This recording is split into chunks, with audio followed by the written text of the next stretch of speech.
barreiras, conecta corações, transforma realidades. Acreditar na energia que vem da cultura é acreditar que as histórias transformam os palcos, os ritmos e os cantos desse país. São nessas histórias que encontramos a alma e a diversidade do povo. Celebramos essa diversidade, celebramos cada cor, cada voz, cada sorriso e cada emoção. A cultura é reflexo dos nossos sonhos. Investimos nesses sonhos há mais de 60 anos, porque acreditamos que a energia que vem da gente é a energia que impulsiona vidas. Shell, energia que vem da cultura.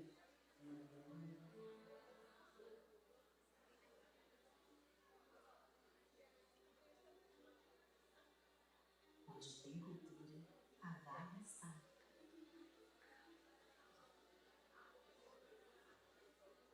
Que poder criativo que nasce dos palcos, orquestras, das artes,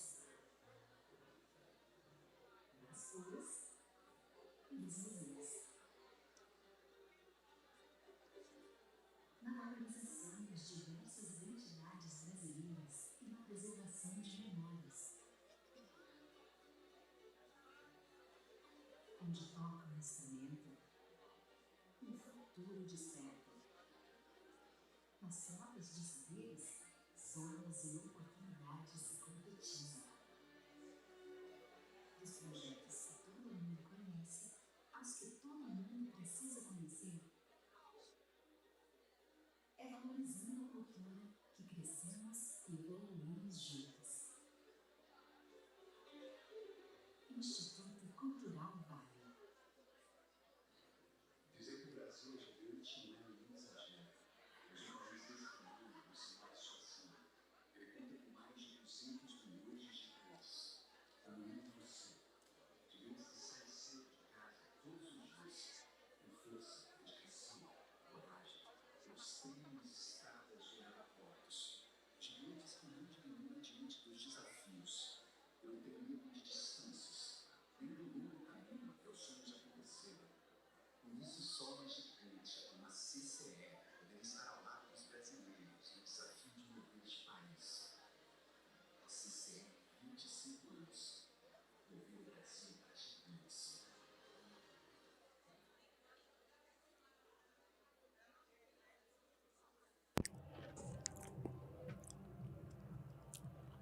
Ela vai começar. Não sei o que ela tá esperando.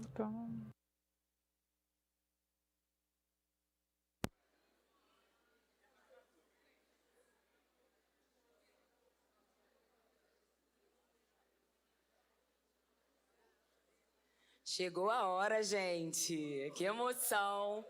Nessa quinta-feira de casa. This is the moment with an emotion this Thursday with a full house, and you're really, worried because all of the backstage know what we have to do to create this panel.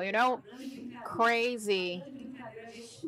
A whole trick of Eshu, but Eshu also accomplished what he promised, and now we're creating this huge meeting for you. So please enjoy it. Was for more than 20 hours in the airport after the flight was canceled due to security issues in the United States. 20 hours, it was like crazy. Is she coming? Is she not coming? It was on November 10th, and the meeting between her and Gloria WEKKER was set to be on the first day of FLUPI, the first international panel. But believe me, although all the obstacles, she did not give up on FLUPI. She really wanted to come here to meet this audience and talk to Gloria WEKKER and Mami Fatunia, who did not give up on FLUPI. And we thank you so much for that. So, Transatlantic Women, presented by CCE, he found its place and time in his third day here in Cico Voador, Laroye. When something has to happen, it takes its time, not our time. Our so beloved guests are women who created opposite routes. The first from Africa, Nigeria, directed to the US, and the second from the South America, Suriname to Holland, to the Netherlands.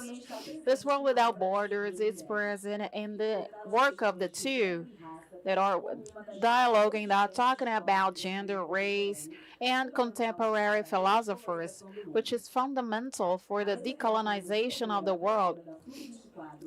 We're going to have as mediator Mumi Fatunian, the director of the European Center of the Carnegie Mellon University. Thank you for being here, and thank you, European Union in Brazil, who supports Gloria Wekker. Please, so many applauses for these two big women. Two incredible. Look at them. Look at their look. Uh, look at their presence.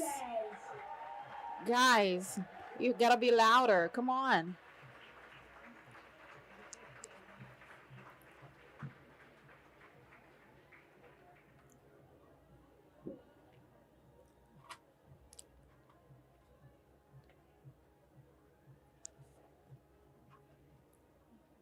Hello, hello. Hey, Leo. Are you here?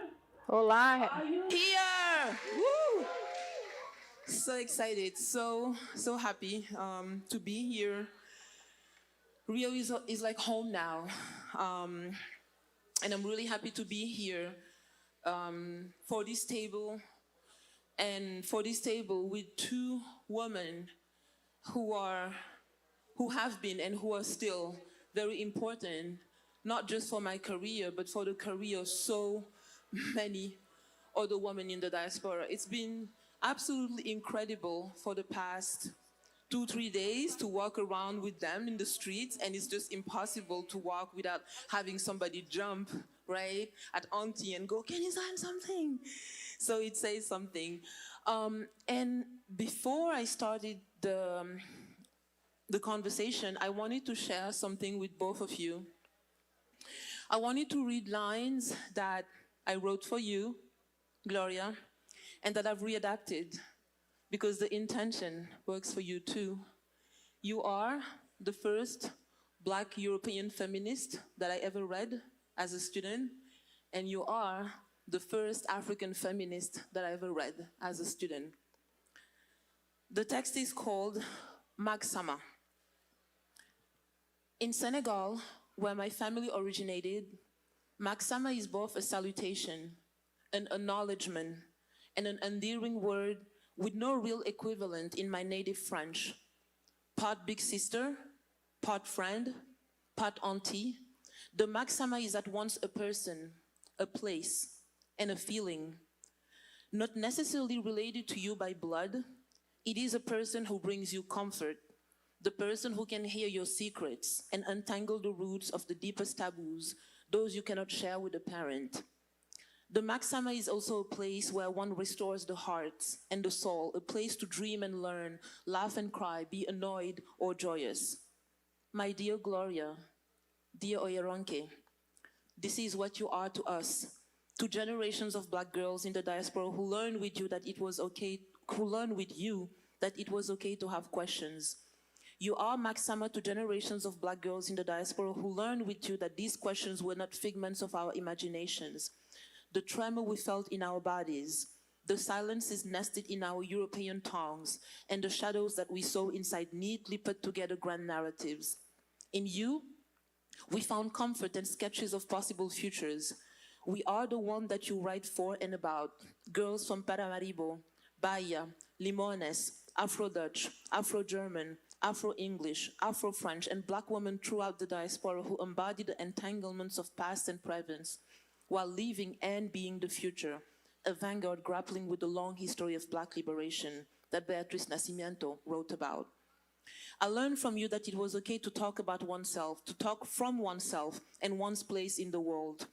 As Western academia lionized axiological neutrality, pushing back against the use of the pronoun I, both of you fiercely spoke in the first person and grounded your research in the university, in the most intimate corners of love, passion, and lived experience. You insisted on the need to advocate for oneself when minority women's intersectional needs were ignored. Maxama, at times it is painful to read what you had to go through, the gaslighting and the hurt that you lay out with details in hope that we will learn how to avoid them. My generation owe you to memorize the maps that you design with careful precision, learn the routes of solidarity, and avoid the traps. Both of your works are sites of love and pain, laughter and tears, crossings, transmission and futures. These futures are not to be imagined anymore, as they are grounded in the existing past and past that you both reveal. We are here because you have been there, Maxama, and you are sharing with us what worked, what did not work, what was tried, and what is left to be done. Thank you. Thank you for everything. Thank you for showing us the way, so we know who to recognize when the earth shakes on the last day. Merci. Obrigada. Merci. So I wanted to start the conversation by asking you, how did you start doing what you do? Do you want to start, OYERONKE? What gets you into your trade? Trade. Oh. It's an honor to be here, and it is always a delight.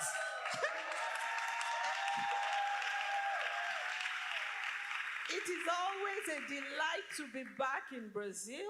I appreciate the appreciation you give to my work, and I want to keep coming back. Thank you. And Mom, thanks for that wonderful, wonderful prose poetry with which you introduced us. I hope we can live up to it. So where do I start? You're asking about how I got into this trade. And I wonder, what is the trade? Okay, the trade of academic work and writing books and the like of it. Looking back at my background, where I was born, growing up, these days I try to look back at my early days and think about how it informed what I am doing now and how it informed my career. I was born in Nigeria, in a city in central Nigeria called Jos. Jos has a reputation of cosmopolitanism.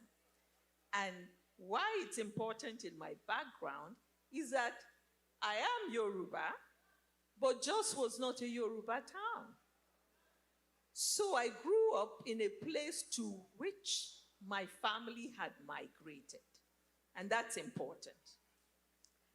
That's important in terms of the fact that Jos was cosmopolitan. So in my home, we spoke at least 3 languages. There were at least 3 religions. And since this was not our ancestral home, we got to know people from different ethnicities. And I think that's important in my formation, in terms of the fact that it reminds me of the Yoruba proverb, Onokan Owoja. There's not one road to the market, because it made me aware of diversity in all the terms, in terms of language, in terms of ethnicities. And it's sort of, in terms of languages too. We spoke 3 languages, I said. And I do speak 3 languages.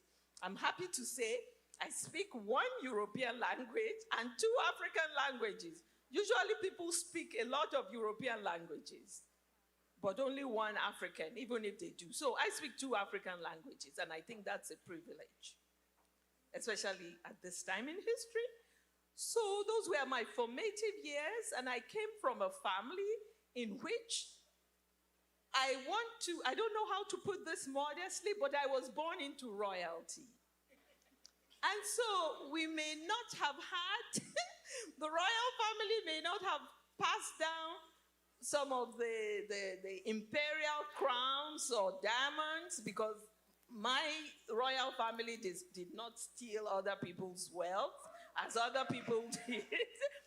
But I think that what it did for us is that we always had a strong sense of self. We always had confidence in who we were. And for me, there are so many things. Sometimes these days people will say something like, well, you are romanticizing Africa. And I said, romanticizing Africa? You are talking too many good things about Africa. And I always say, if I am able to romanticize Africa, that is a good thing. That is an achievement, because Africa is being demonized all the time. But so I was able to do that because I was born into an Africa, a Yoruba land, in which people had a sense of themselves. And indeed, as I said, I'm from the royal family. I won't talk for too long. And at the modern level, my father attained a lot of success in neo-colonial society.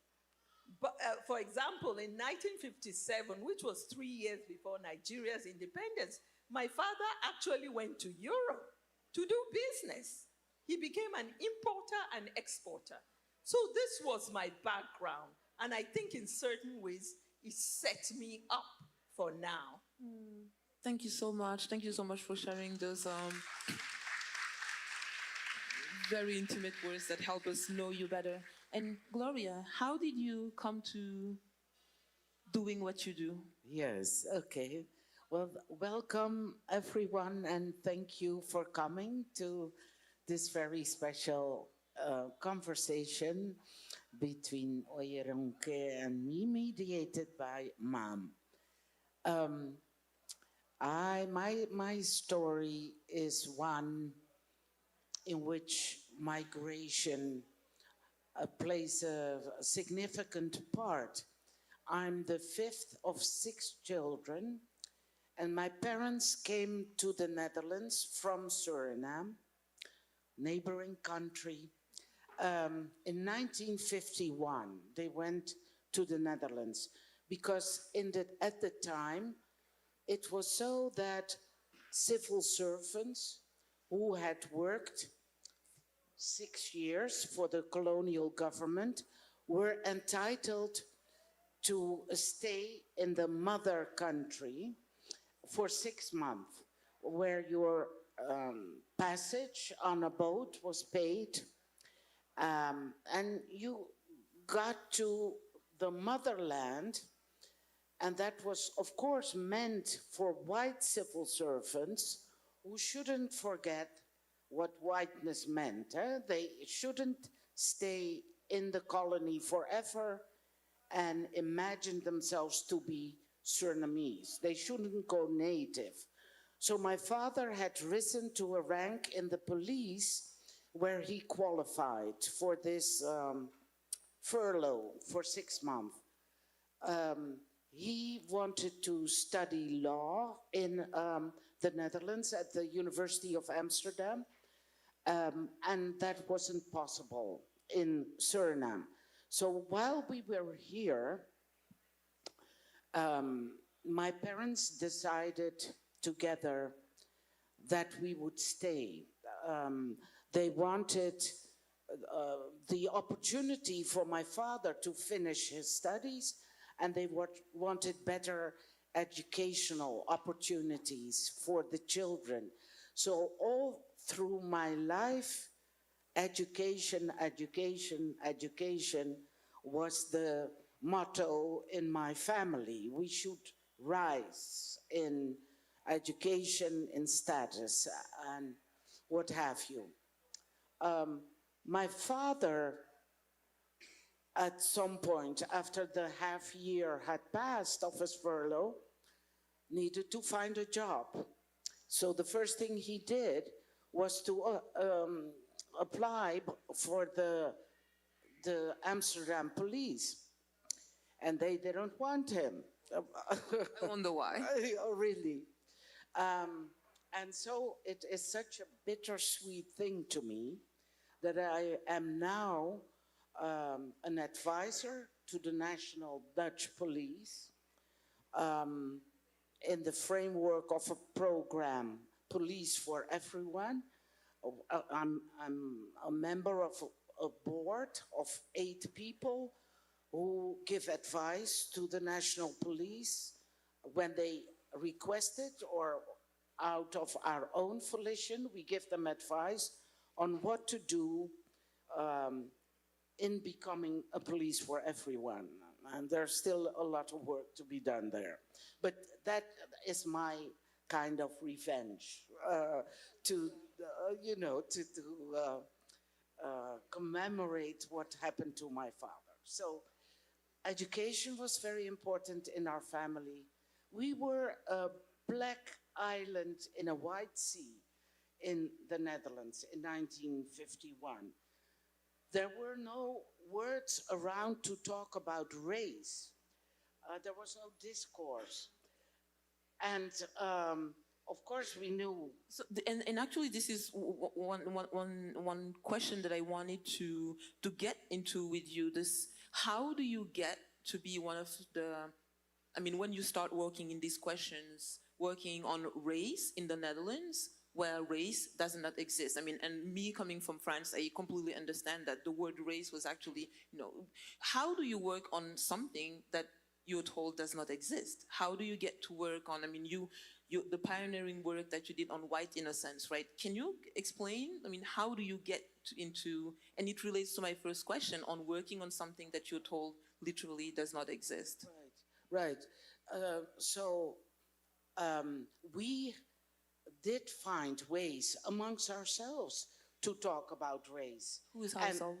My family members and my parents. And one thing that is incredibly fantastic is that my parents always gave us the message, you children are the most beautiful, the smartest children in the world. And so we developed a strong self-image. At the same time, there is assimilation going on when you're the only black family as far as you can see. For me, what was vital and a key moment in my life is when I had finished high school and I decided to go for 1 year to the United States. I got a scholarship of American Field Service, and I went to live in a small village called Normal, Illinois. It's a town. It's the twin city of Bloomington, Illinois.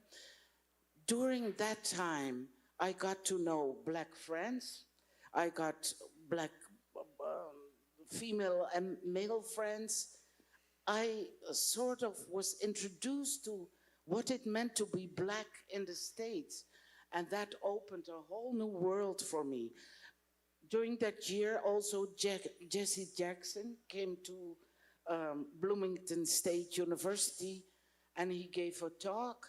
And it's like when we entered the hall where he was speaking, there were all these brothers there with their leather jackets and their fists like this, and they were saying, black people should sit in front, white people in the back.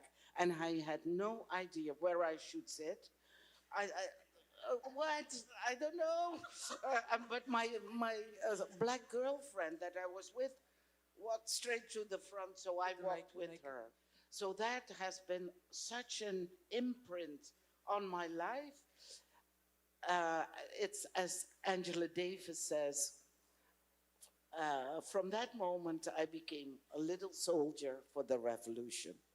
And thank you. And the funny thing talking with you is we never know. I mean, we can talk about your first years in the US, you teaching, and all of a sudden, you drop one of those little stories of, life with some of, very important names that we grow up with. And I hope that we will share some of those, anecdotes with Audre Lorde or your groups. We'd love to hear about that.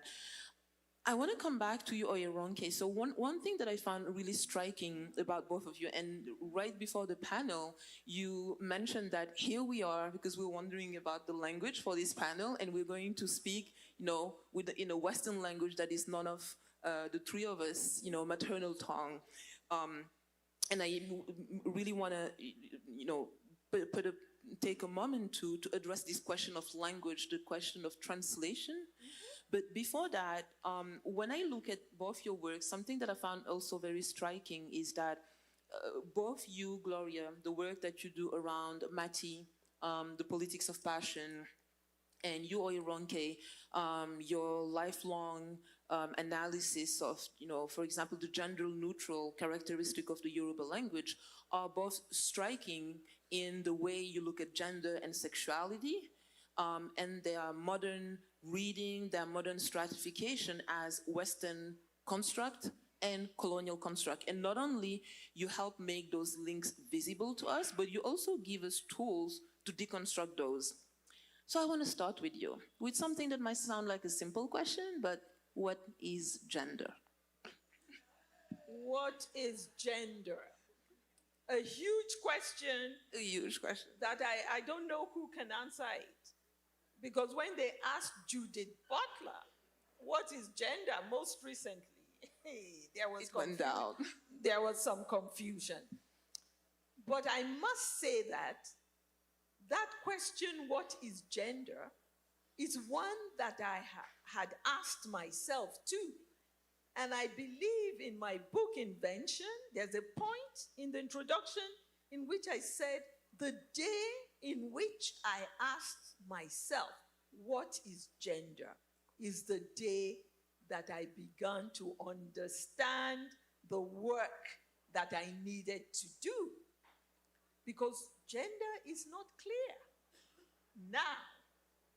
But it was clear to me when I went to the United States. I was in graduate school, and they were always talking about women do this universally, men are dominant, women are subordinate, and women do this and that. And I would sit in classes, and I would say things like, but which women are you talking about? Because where I come from, I don't see any of these things going on. And then one thing that really caught my attention was one particular thing that you always learned in your Gender 101 or Feminism 101 classes was this idea that gender was so deep in society and that men were so dominant that they believed that they are a superior species to women, and that what society does is to exaggerate, make bigger the differences between males and females, because the male dominant group did not want anything in common with females. And it's from that idea that men are from Mars and women are from Venus, different places. So I first heard that in my class, that when you look at society, they're always trying to exaggerate the differences. And I would put up my hand. I said, you know what, but in my own language, that doesn't happen. If anything, it's the opposite. Because in Yoruba language, they are not separating sons and daughters. We have no word for son. We have no word for daughter. It's one word for siblings, older sibling, younger sibling. We have no word for brother. We have no word for sister. So Yoruba was the complete opposite of what I was hearing. And that was one of the first things that cued me into how different the culture in which I had grown up was from Western culture. But even as I say this, though, I must talk from two corners of my mouth, because of course I went to a missionary school. For my primary school, secondary school, I spoke English. I was being trained in Western tradition, but yet I also had my Yoruba tradition. So, and it's a good thing I spoke Yoruba. If I had lost the language, it would have been another story. So language has always been central and important in my work, because when I was in graduate school at University of California at Berkeley, and I brought out these things about my culture and how it didn't agree with what they were telling me, nobody paid attention. And it was as if you were lying about Africa or Africa wasn't important. So once I understood that, I also wanted to use language to bring the evidence of language to the table, because I felt that even when I'm not there, you can verify language and see whether what I'm saying is true or not. So that's how language became so central in many ways to the work I had to do on gender. Thank you, thank you. And do you want to add? I would also like to speak to that point of language with which you opened and that Oyeronke also addresses. I did research, I'm an anthropologist. I did my BA and MA at the University of Amsterdam, became a civil servant, and then went back to school to UCLA because I couldn't find somebody to supervise me on what I wanted to research in Suriname, which was a very old institution mentioned in the colonial literature for the first time in 1912, called the Mati work. The Mati work is found among working class men and working class women. They have erotic and sexual relationships, the women, with men and with women, and the men also with men and with women. And different anthropologists, our friend Herskovich has written about this phenomenon in 1936, a big book like this, Suriname Folklore. And most people understood this phenomenon, which is very visible in Surinamese society, especially among women. Most people understood it. Your mic. Okay, right. Most people understood this as men are going away to do migrant labor around the turn of the 19th to the 20th century. They are either fishermen or working in the rainforest. They're not at home. And because they are not around, women turn to each other to have sexual relations. I always thought this was kind of a lame excuse, a lame explanation. So I wanted to do research from the perspective of women. And so I hung out with 23 women, 25 women ranging in ages from 23 to 84. I spent part of the day with each one of them. It was a time of crisis in Suriname, 1990, 1991. Political crisis, economic crisis, moral crisis, whatever crisis you want to name. Women had a very hard time making ends meet, taking care of their families. Some had 2 or 3 jobs a day. So I hung out with these women, and while I was hanging out with them and talking with them, doing interviews, oral histories, I noticed that these women had an infinite amount of terms to talk about I, to make statements about I.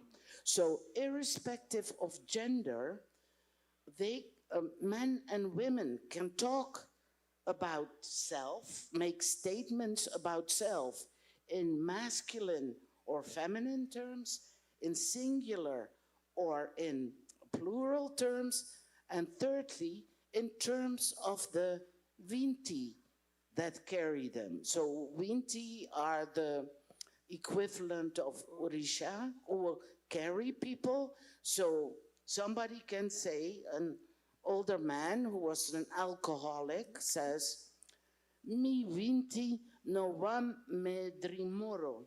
My Winti do not want me to drink more. I do not want to drink more. So I was convinced this is a key moment in my research where I discovered there is not one term like in Indo-European languages, I, je, ich, I don't know even how to say I in Portuguese, but you know what I mean. There is only one term to talk about I, which calls up the image of an indivisible self that is the same over all kinds of situations and relations, that is like a fortress that cannot be penetrated. The I, as envisioned in this Afro-Surinamese working class culture, is malleable, is male and female, is singular and plural, and is informed by divinity. So this is such a radically different understanding of what I is, and that later came back in my understanding of this phenomenon, the Mati work, in that women who are carried by a strong male god, Apuku, and this god wants to lie down with women, and thus if you are carried by this god, you want to lie down with women. So language is incredibly important. And a second aspect of language being so important is coming back to the Netherlands after I had done my PhD. I really had to think in which language am I going to publish and write my books. I want to write in English because I had seen with colleagues before me, if you write about race in the Netherlands, which doesn't exist, we don't do race in the Netherlands, you get attacked, you get a hatred, and you're not a real scholar, you're too subjective, all of that. So it was really important for me to first publish in the States, which carries status, and then if my work is approved there, then it can be translated in Dutch, and people will reluctantly look at it. So there's a politics of language also that I need to be aware of. Let me say something about race and gender, especially since you asked that question, what is gender? Gender, simply put, at the time I was writing Invention 27 years ago, I understood gender to be an ideology and a lens, a cultural lens for interpreting the world. A cultural lens, Western cultural lens. And if you read Invention, I talked about biologic. And that their biologic, which is the cultural logic of Western culture, is the binary, the gender binary. And as far as I'm concerned, and we can debate this, gender is always a binary. And that is why many people today who are trans, who are non-binary, find it difficult to live in these societies because in Western society they cannot think of gender without the binary. And as one scholar said, part of what is going on with transgender people is by transgendering, you are reinforcing the binary. So gender is a binary. And so when we think of societies and when we want to get rid of the binary and want society to treat people as more human, the question is how? The onus, the responsibility has unfortunately been put on individuals. But it's a social issue. It's is a societal issue. No individual can anything by themselves. And that's why they are facing so much persecution. Because when I think about African societies, in which we have what in the West, people will say weird institutions, weird categories. There are over 200 societies documented in Africa in which they had woman-to-woman marriage. It was not sexual, but it was an important institution. That's just one thing. Then you have societies in East Africa, for example, for the king to be a king and to express his authority, he has to be a matriarch. We have all sorts of institutions on that continent that we refuse to study, and we are pursuing the West. And I think there's a lot to be learned from Africa in that sense, but we need to study it. And one of the things I'm wondering now, and I'm sure there are some wonderful researchers here, I want younger people to go and pursue some of these questions. I wonder, you remember that Africa is the origin of humanity.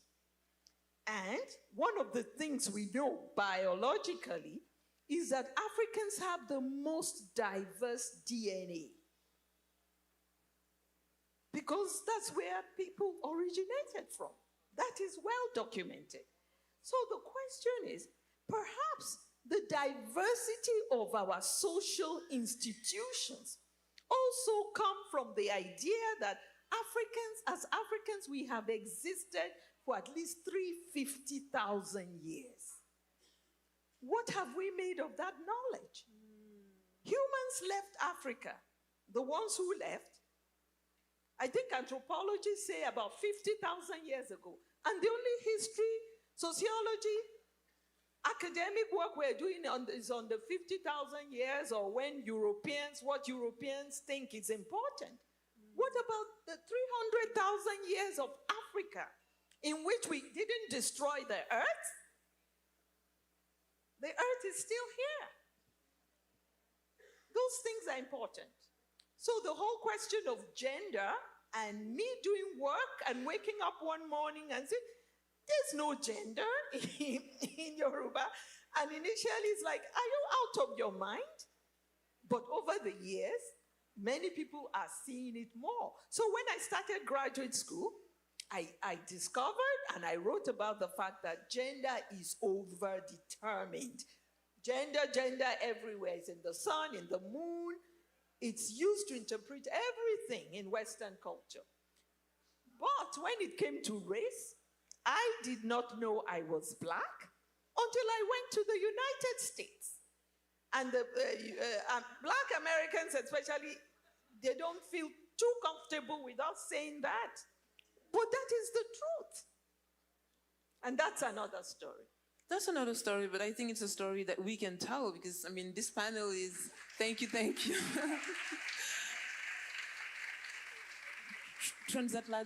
Transatlantic woman, you know, it's about womanhood, about us, about these travels, right, crossing the seas. And what I hear when I hear you, and I thank you, right, for having been here for us and not knowing what the situation had been for you, because for me, going to grad school, reading you was an eye-opener. Of course it makes sense that we have this, what we taught, which was feminism, i.e. white feminism, and then we had what you said, which absolutely makes sense.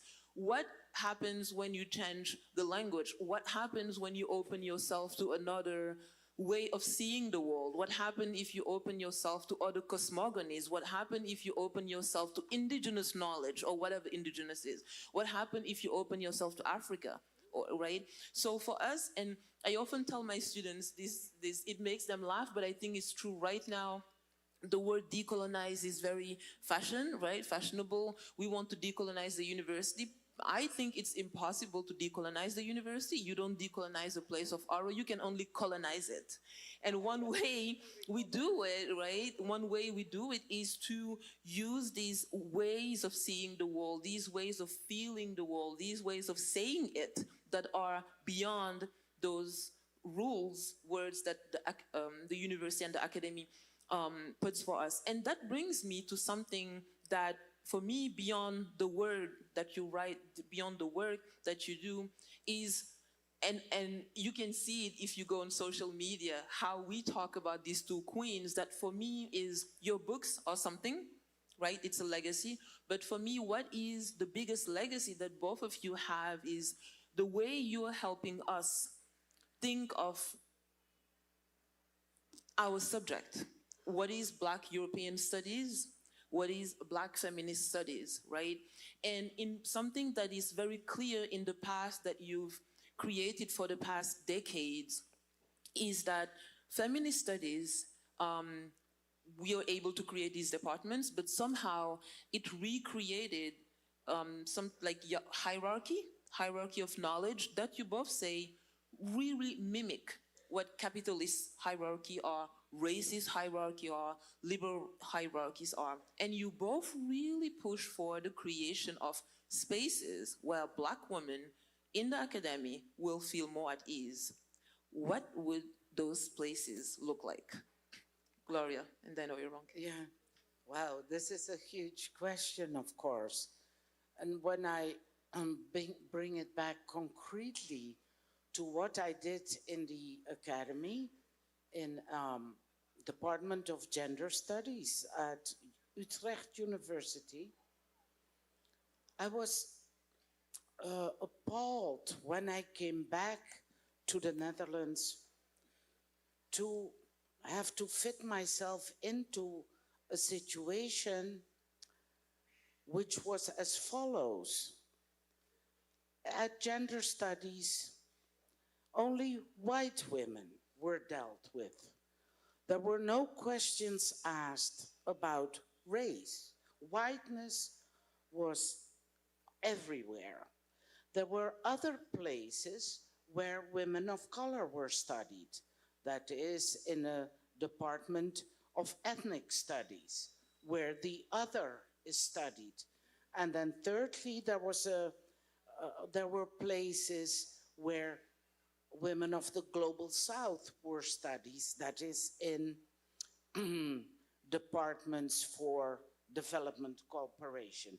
So the subject of women, I found out by being back in the Netherlands, was split at the root in 3 categories according to race. White women, women of color, like formerly colonized women from Suriname, Antilles, Turkish, Moroccan, circum-Mediterranean women, and then a category of women from the South.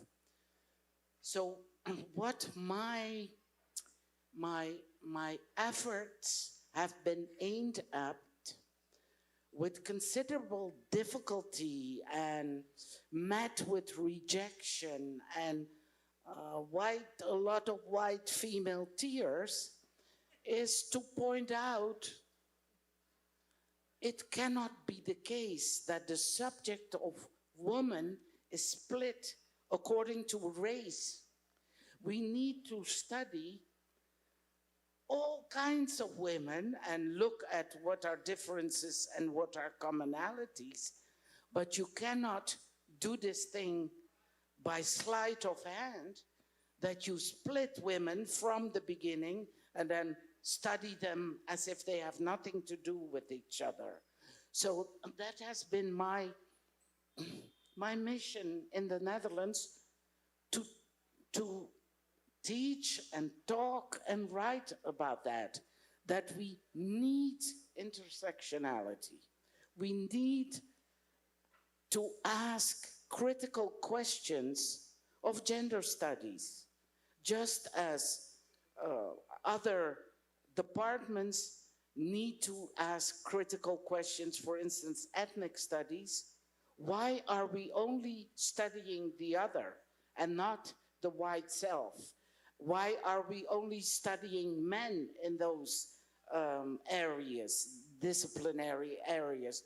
So I've had to, I felt in a position that coming back from the States, where I learned to think like this, I really, it was not an easy position.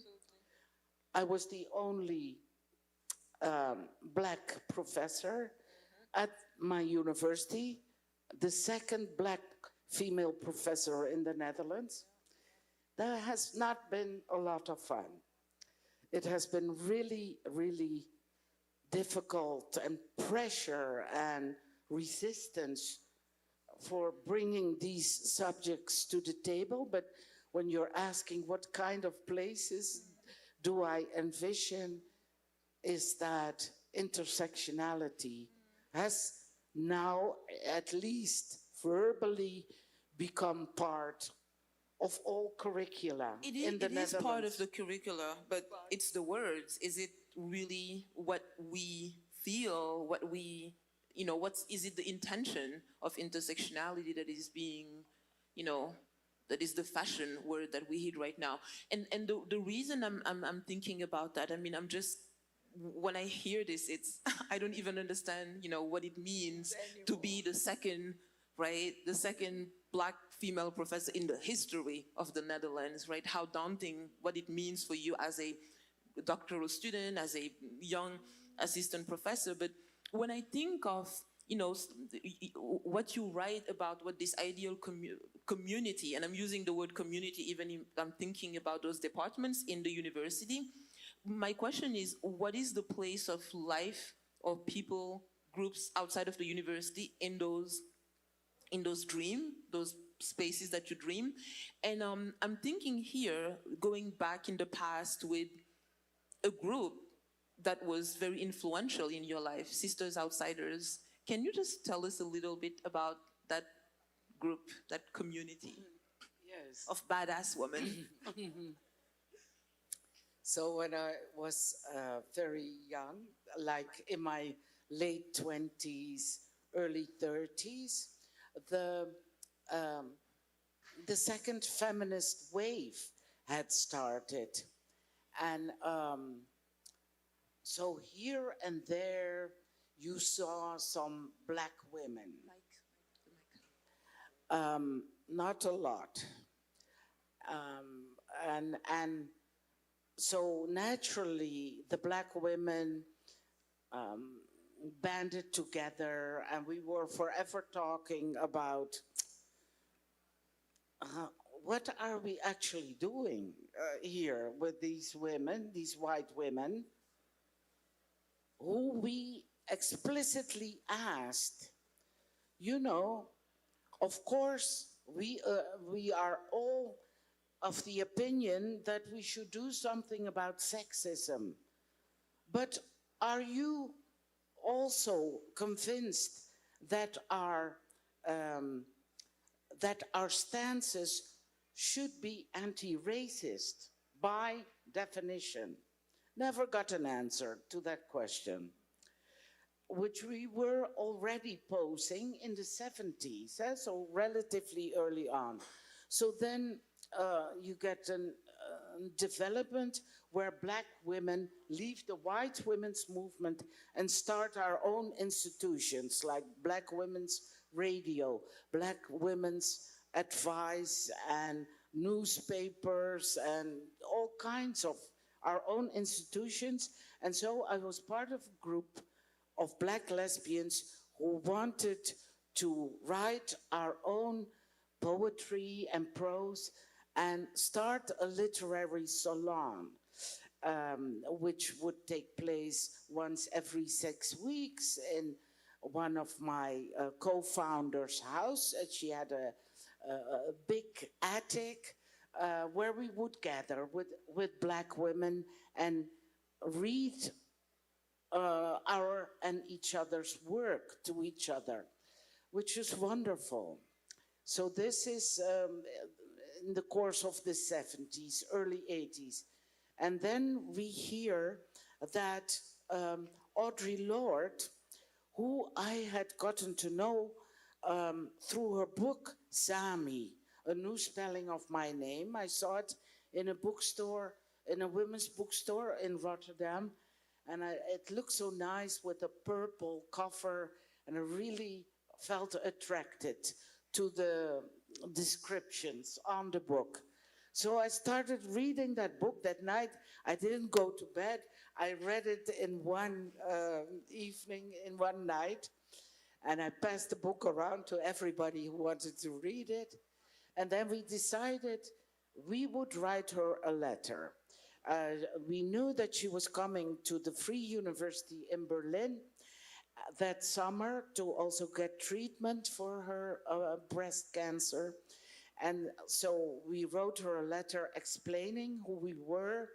And so she said she would come. And later, when she came, she said she was so happy to get that letter. So she called all her girlfriends to tell them there are black dykes in Amsterdam. so that's the origin of Sister Outsider. That is the origin of Thank you, Sister thank you. Outsider. Well, let me. I want to talk about. I want to talk about decolonial, and the whole idea of decolonizing the university and all that. Even though the whole idea of decolonizing this and that has become a fad, but I want to say the business of decolonizing universities, for example, in Nigeria, started even in the 50s, because many of the historians that studied at Oxford, Harvard in the 50s, they didn't study African history. It didn't exist.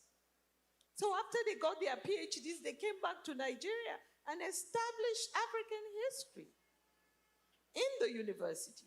That is one instance of going beyond the colonial.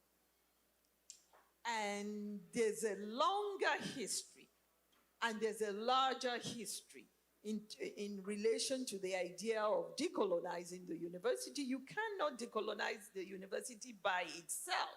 What it speaks to is the society. And the whole issue of decolonizing will have to take into account where the university is located. If you're decolonizing a university in England, it's going to be different from decolonizing a university in Brazil. And we also have to understand, and as one scholar wrote, and I agree with this, that the process of decolonizing, there's a decolonizing from the bottom, resistance, and the insistence of people for the expansion of university education was one of the first steps, because not many people had access. In the US, it's so obvious. People pushed for access during the civil rights movement. The women's movement pushed for more access for women and black people to be in universities. That was one part of decolonization. Then, of course, in doing that, they also founded new disciplines. That was women's studies, that was black studies. So we have to have a more comprehensive sense of what decolonizing means, at least with regard to universities. But universities cannot function as a ground of decolonization by itself. We have to relate to community. And that is so important. But for me, there's that larger issue of decolonizing everything that one is seeing now. We're always decolonizing this, decolonizing that.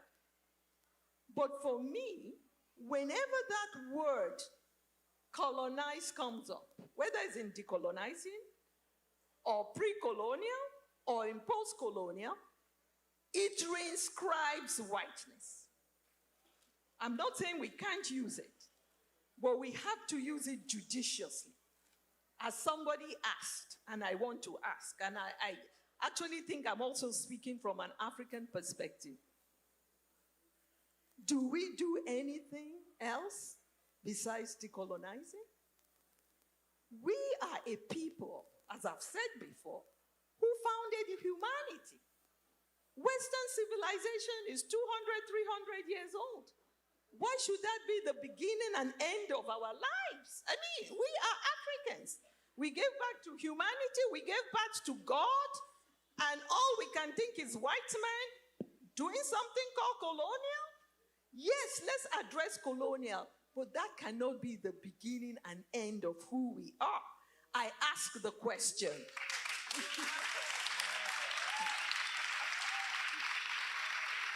I love her. I'm almost done.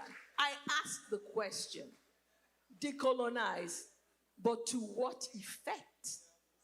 Why are we decolonizing? Where are we going with it? To what effect? And what is the purpose? We can't decolonize forever. That's why the concept of coloniality in certain ways is problematic. When I'm chewing gum, I'm decolonizing. When I'm making fufu, I'm decolonizing. Can we function as Africans, as humans, without inserting whiteness into it? And I finally say, the whole essence of whatever we're doing is for Africans. We want to decolonize or do anything we're doing to reclaim our habits of sovereignty. I'm not saying we're reclaiming our sovereignty. Our habit of sovereignty. The word habit is important. Too many of us, as Africans, as Black people, have forgotten that we were the author of ourselves. And we need to remember that we were the author of ourselves. We were making things. We were making humans. We made even gods, you know? So we do not have to wait for Europe or anybody. And we need to start from ourselves. Thank you.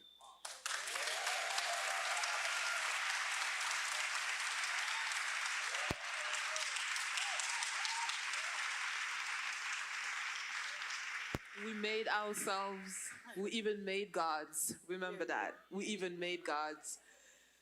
So from what I hear, that perfect place is something that is always under construction, but something that has been, that have always been, and that we have to actually remember that we cannot always be chasing it. We just have to remember how it has been and that it's in us. So you opened that door, the centering, decentering, how do we center ourselves? And again, this panel is a panel on circulations, and something that we all three have in common is that we all three of us, we did our doctoral studies in the United States. Because I'm from France, I could not study Black French, Black Franceness, raised in France, because for the reason that you know, same for you, and you shared with us that you also did your studies in California. So for all three of us in this construction, in this, you know, studying, looking for Blackness, the United States had been a very important point, right? And I am from the generation in my 40s who all of a sudden realized that our construction, a huge part of our construction of knowledge of what the Atlantic is, of what Blackness is, has been caught in a triangle that is Africa, Europe, and the United States. And from time to time, that the base of the triangle will be pushed a little bit to the Caribbean, and it stopped there. And yesterday I smiled when Bernardine said that, because it's true. Growing up in Europe, for us, Brazil is Pelé, Maracana, samba, and soccer. This is what Brazil is. And then all of a sudden, you realize that this is the blackest country outside of Africa. And when you talk about centering, decentering, there is a wall that really falls on you. And this is my experience. It's been yours. It's our experience. And this is why FLOOP is important, because you come to us and we also come to you. And I feel like for us being here, it will really come back to something very central that you said around this question of who do we center? We are here. Beatriz Nascimento is looking at us, and when she says, I am the Atlantic, it's that. What is the I, or the eyes, right? Who is the Atlantic? And an Atlantic that is not looking at whiteness. What does it mean for you to be here in Brazil? In Rio de Janeiro? What does it mean for me? It's a homecoming, another homecoming. Aww. Because at some point last year, around this time, I went to Flickr in Cachoeira, and I spent time in Salvador. That was not my first time in Salvador, but I was able to look around last year when I went in Salvador. And whenever Brazilians, especially in Salvador, ask me, okay, so what does this mean to you? I always say that for me, as a Yoruba in Salvador, in Bahia, the Orisha found a home here. And if they found a home here, who am I?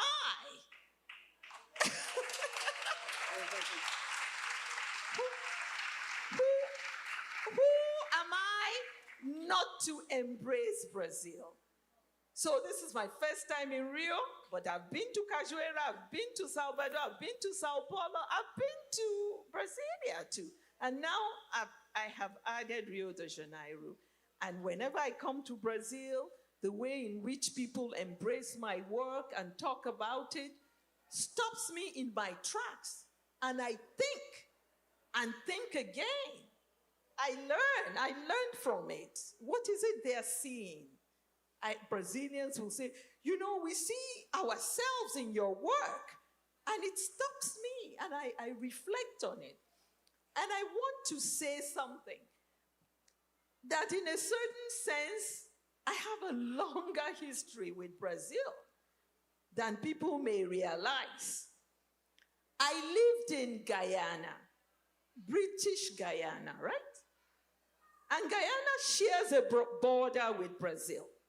When I lived in Guyana in the 80s, we were not living in Georgetown. We were living on the border of Brazil and Guyana. The closest town was a Brazilian town, because the capital of Guyana, you couldn't get to it except by plane. So when we wanted to do groceries, we would cross the Takatu River in a boat and go to Bonfim. This was in the 80s.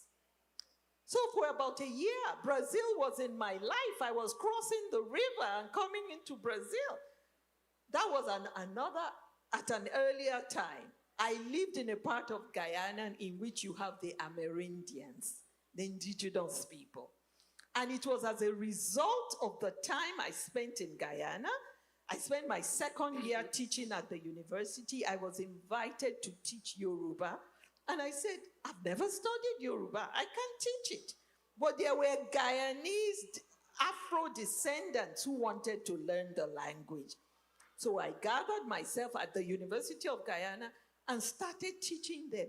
It was when I started teaching Yoruba to non-Yoruba speakers that I understood that Yoruba was a non-gendered language.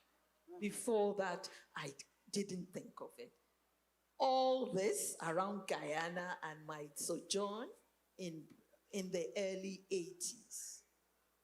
So Brazil has been part of my life for a long time, but everything is now coming together, and I'm happy to be here, and I'm glad we can exchange knowledge, we can exchange solidarity.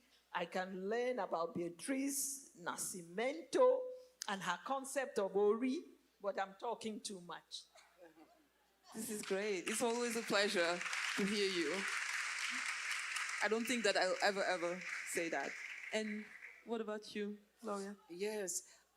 What does it mean for me to be in Brazil right now? I have for a long time wanted to come to Brazil. This is my first time.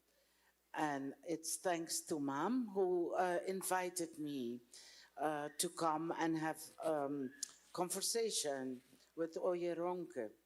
So then I thought, since I have been wanting to go all my life to Salvador, before I go to Rio, I'll spend time in Salvador. And I fell so in love, hard with Salvador. I loved it.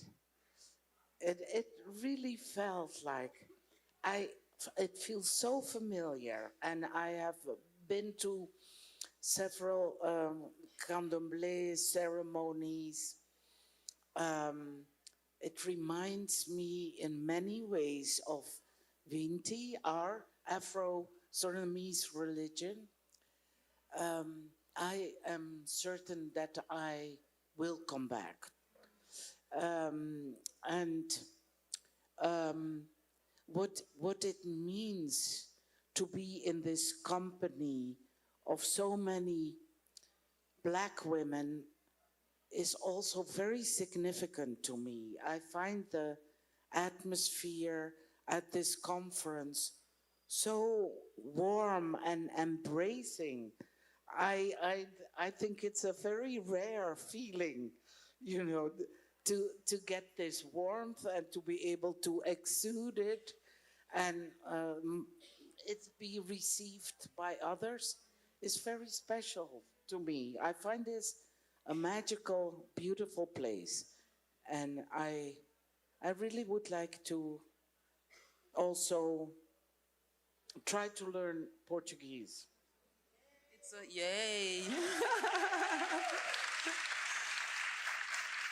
No, it's important. We started by, you know, talking about this issue of language and what it means for us to read each other through the mediation of another language, and the importance to be able to communicate. We're already communicating in these circles through, you know, yesterday Bernardine talked about the experience in the UK. We've heard Josephine with the experience in Germany, and it's striking, right? And I think it also raised these questions of how was it possible?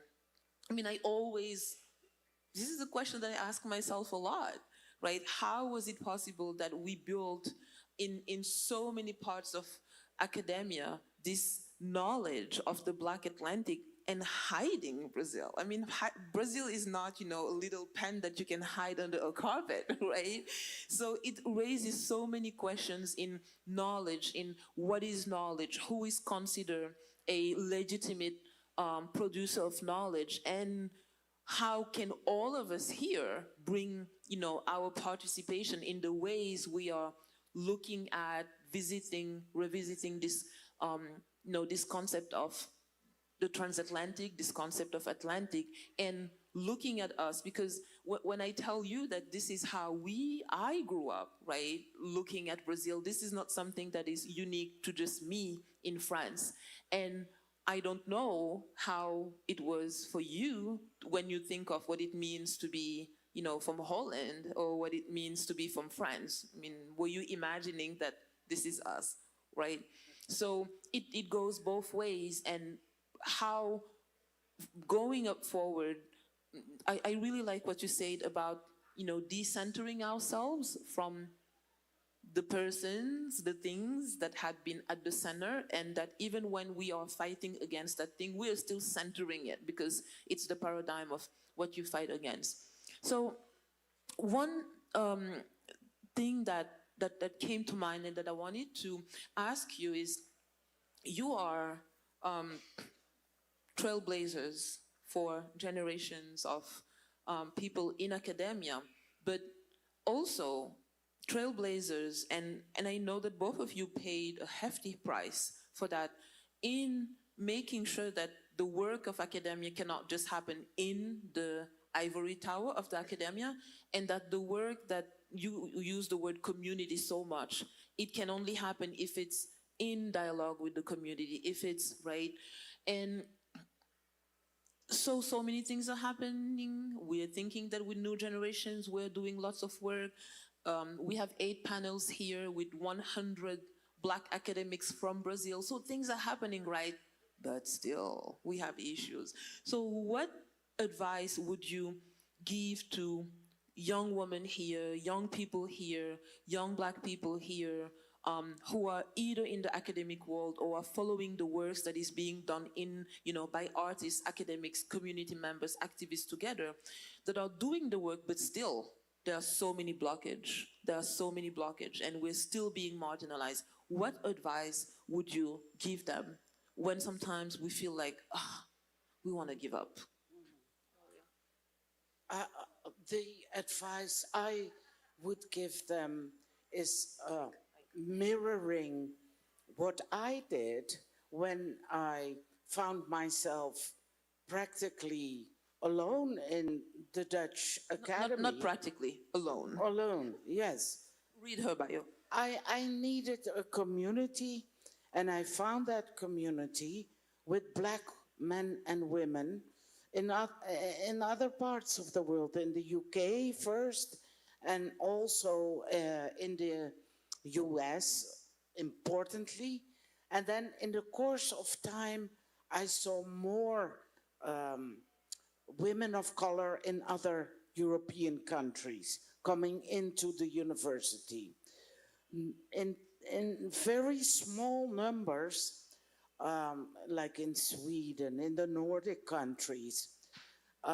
So that community has really been a lifeline to me. You really need people around you who are telling you and who you can confirm with that you are not crazy, that you're not talking nonsense, but you need others to affirm that in you and to strengthen your back to keep doing the things that you're doing.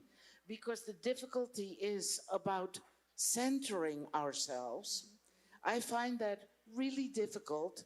It is difficult because especially when you're in the world of the academia, the university, these are not when you're the only one, and this is not what is being promoted. This is not where you get right. So how do you use that as your language or your way of functioning when it's not only it's not something that is recognized or promoted, but you get punished for that because you're a rebel.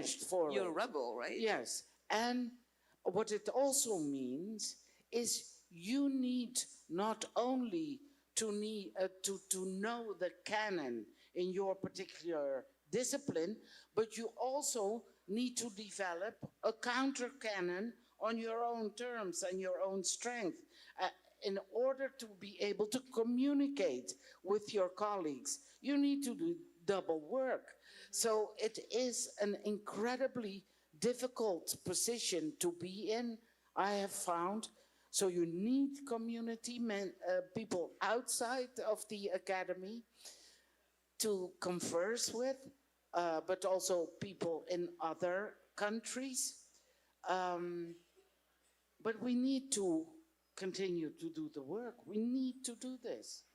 And the more people come in, the easier it will become. Just before, what I like about what you said something very important, that we had to learn the canon and then develop your own counter canon. And what I love about this is that the counter canon that you developed is now our canon. And when you have 100 Black women in Brazil writing the book on that counter canon, which is now the canon, it means that in 20 years we have 1,000, and it's the same thing. And thank you. I love you. Oh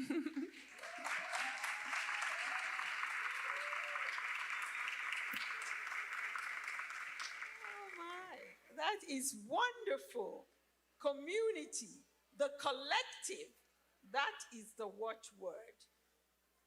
I always offer myself as the story of my success in the academy was not foreordained.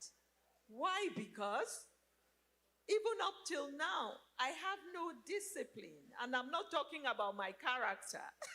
I have no discipline in the sense that When I was in a sociology department, when I applied to graduate school, and as soon as I landed at Berkeley, people would come to me again and again. What are you studying? In which department are you? I would say, I'm in sociology. They would say, sociology? But why sociology? I would say, why not? They say, you need to be in anthropology. And I didn't understand it. But it was only later, a few years later, when I was beginning then to understand race and the hierarchies in the academy, that I understood they were trying to tell me that sociologists study modern civilized societies. And if you're studying Africa, you need to be an anthropologist because they study the primitive and the other. So I was not in the right place, they told me. But I dismissed it. I got my PhD in sociology, but it was very difficult for me to get a job in sociology because you couldn't do the sociology of Africa. And I remember once I was joking that I need to sue my former department. Okay? I hope they are listening because I got a PhD. I was a brilliant student, but nobody was going to employ me in sociology. So, my first job was in a Black Studies department. And thank God for Black Studies. And I'm so happy now that I started in a Black Studies department. Because the sort of overt crazy racism of mainstream was not there in a Black Studies department. There were other issues. For example, the courses I had to teach were not about Africa. I taught about the Black American experience. I taught about the Black family. So I became a good Americanist, which is a good thing too. And then, but I found the African Studies Association. That was important. And I would go to the African Studies Association, not necessarily for the academic, but just to see a few Africans, right? Because in the US, it's big. Sometimes you are living in the place where there are no other Africans or Black people. So it was important to go to African Studies meetings. But African Studies didn't have sociology. You don't find sociologists in African studies. So I was caught in between. I don't know how I survived it. I don't know how I was able to make my career, but whatever canon I was developing was not even a counter canon. I was founding, right? Because I was in between. But what I want to say to the younger people is find community. It is very difficult. But find community, find organizations, small ones, larger ones, that you can see people regularly and interact with them as an intellectual. And then we mustn't forget that one of the good things that has happened these days is actually the internet and social media. It has its problems, but there are ways in which you can alleviate your isolation and loneliness. Because much of my work was produced in isolation. And I actually think that if I had had other people doing the same kind of work around me, the work would have been more brilliant. Okay? So you have to, but social media and all that, and guess what? On social media now, apart from finding your intellectual friends, you have to find your sisters who are also fashionistas. I mean,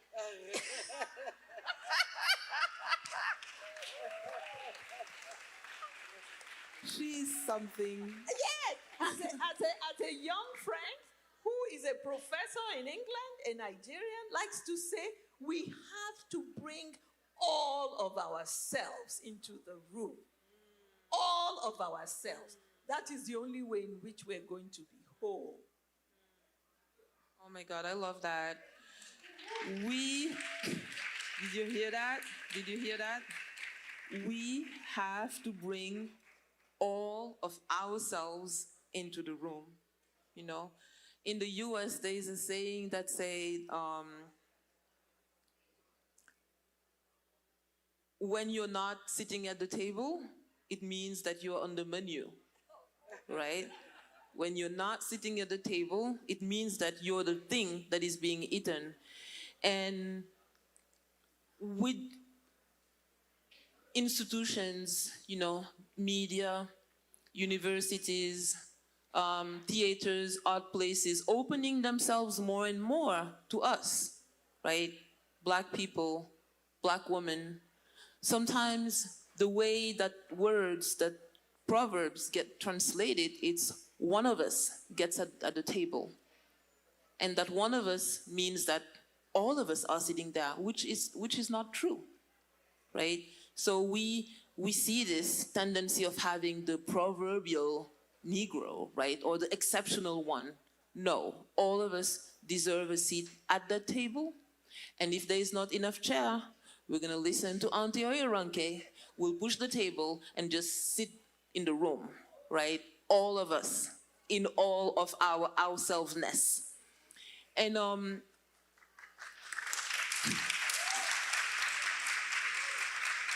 we are here with two absolutely extraordinary women, two extraordinary mentors whose lives, and please go read their work. For me, reading White Innocence was an eye-opener. And the difficulty as a person who's a minority in their country to say, I'm going to exist and no longer consider myself a minority because I'm the majority of myself, right? Brilliance. And reading you in just, look at this, the brilliance. I am here. Who else, right? And the words of affirmation beyond just being incredible scholars, the words of affirmation, love, that your words, your roads had not been easy ones, but you're here, standing. And for us, it's an incredible testament, and you give us so much strength, and we just all, in all our names, wanted to tell you, thank you, thank you, thank you. Obrigada! Woo!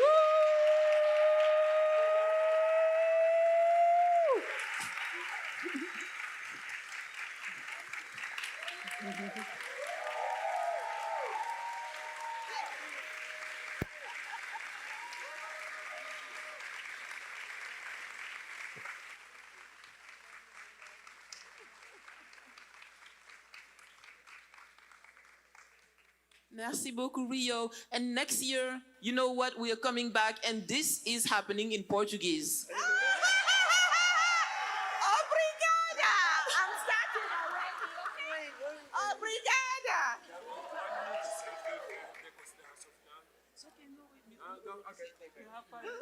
Merci beaucoup.